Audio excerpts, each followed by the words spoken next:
one more win is probably enough for Club Brugge, no I'm not paying, to get over the line in the Champions League, to get to that next phase, whatever you call it, round of 32, qualifiers, playoffs, whatever it's called, right?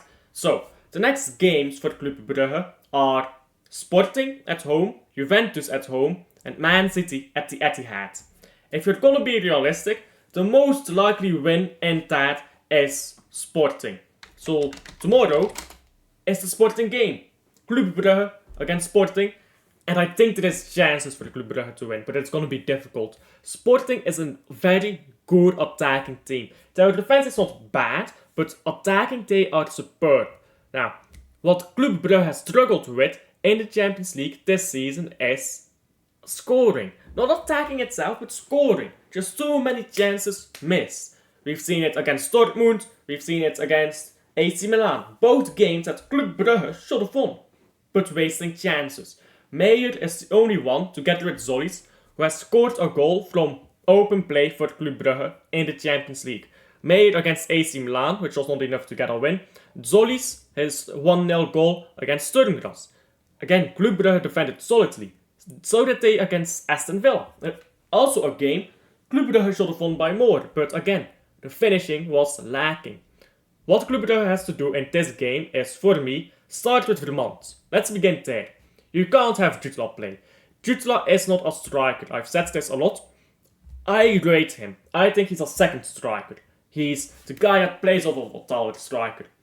Unless you want to completely change system here, in a Champions League game that you have to win, you can't play Jutla now. Nielsen is fresh back from injury, so he's theoretically our best striker. I don't rate him that highly though, but he's fresh back from injury, so he won't start anyhow. He could be coming off the bench though. How Club Brugge has to play is bravely. Go forward, get your chances. But here is the thing. Club Brugge against Mechelen. Both goals came from defenders. De Kuiper and Ordonez scored the 2 goals against Mechelen. Skov Olsen failed to find Vermont on multiple occasions. Talby was playing in that game instead of Zollis. And Talby, he put a literal tap in wide. So what we've seen from that Mechelen game is more of the same really for Club Brugge. More of the same issues. They can't finish. It's tragic how much Club Brugge struggles with finishing. Let's hope here for Club Brugge that they can get a goal. And they're gonna need more than a goal. I don't believe that this team can keep Sporting out. I think there will be a goal somewhere for Sporting. So Club Brugge really needs 2 goals. Now let's look at the lineup here that I'm going to talk about. And why I think that this lineup is gonna happen. Even though I don't want Skov Olsen to play, but I think he will. Like, come on, he's gonna play. Whether you like it or not. De Kuiper, Mechelen, Ordonez and Seys. That just seems common sense. Seys incredibly good for his age. Ordonez and Mechelen just proper centre backs. We can always bring Spileers off the bench if we're, let's say, winning 2-0. Winning 2-0, 80th minute. Bring Spileers off the bench, get some fresh legs in there. I think that's always possible. You could even take off a midfielder to bring Spileers on and revert to a back 5. I don't like that, though that seems a bit risky. Back 4 I think has enough quality. The problems come in midfield and in the attack. So midfield, Van Aken is not what he used to be. Let's be brutally honest about that. He's still really good, but he's not what he used to be. He's not what he used to be. There's too many times where Van Aken just is too slow in my opinion. Just too slow in his passing. Not just in how fast he runs here. Passing, the amount of time he needs to make decisions. Just the amount of time he takes to shoot. It's been a bit too slow from him this season. But sometimes he just has those moments of clarity, right? He has like a moment of clarity where everything goes like, he just rolls back the years. We're gonna need him to play like that for 90 minutes here, or at least until we're 2-0 up. And Yashari, together with Onyedika, I have really rated that. Now I believe that this is going to be the second time we're going to see that pairing in the Champions League. I might be wrong, because yeah, we saw that against Celtic, right? But not before that. Yashari next to Onyedika perfectly does what I've wanted for a long while.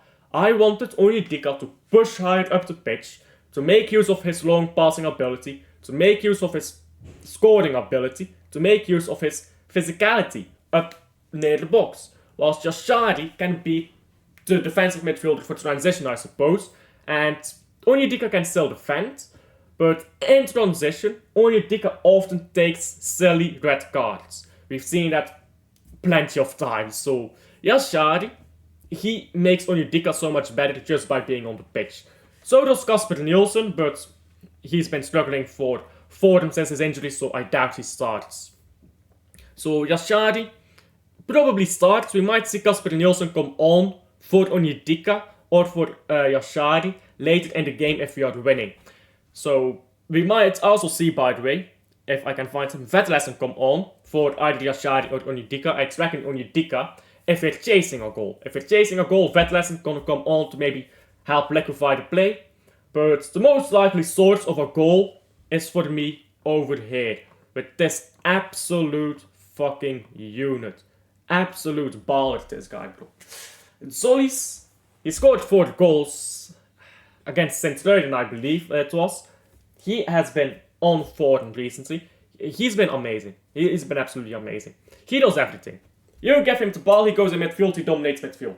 You give him the ball on the left, he will get past his fullback and he'll cross in a ball.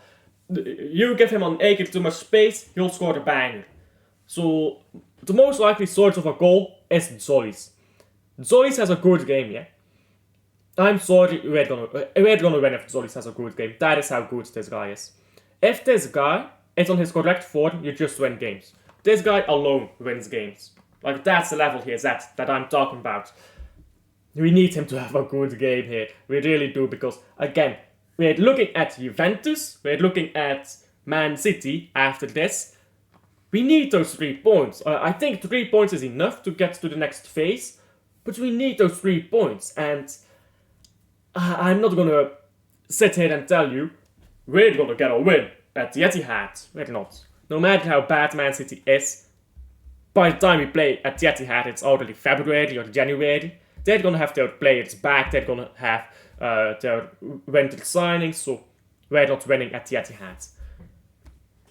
Solis has to do it now for Club Brugge, and Club Brugge, yeah, just has to stay solid for 90 minutes. Just focus, because that has been a problem with Club Brugge as well for years now. They're starting off so well, yeah, so well. Such a good start. You bam them, bam them, bam them. Lose focus for 1 minute and then complete collapse. Because usually you concede a goal then. And then complete collapse after you concede that goal. Club Brugge is going to have to stay focused for the 90 minutes here. And I know, Club Brugge, by the way, plays a game against Genk, titled rivals right now. First and second in the league, both, respectively. So, big game coming up in the league. A game that you're going to want to win as Club Brugge. But I think for Club Brugge right now you need to focus 1 game at a time. Sporting has more rest, yes. Sporting doesn't have to play a game against a title rival in the weekend, yes. They will be able to go full in for this game, while Club Brugge will have just a little part of the back of their mind focused on like, we need to worry about Genk too. Whichever the case, I think this Club Brugge team can do it. I'll give it a 40% chance of getting a win here. A 40% chance of getting a win. I'll give a 20% chance of a draw and a 40% chance of a win for Sporting. I think these teams are about evenly matched, if I'm being honest. Well, maybe Sporting is a bit better, but it's at Jan Bredel. Jan Bredel tax, guys. Jan Bredel tax. We play at home. But that's just my opinion, isn't it? Like and subscribe if you haven't already. Tell me down below if you agree, disagree, yada yada. And I'll see you guys on the next one. Bye.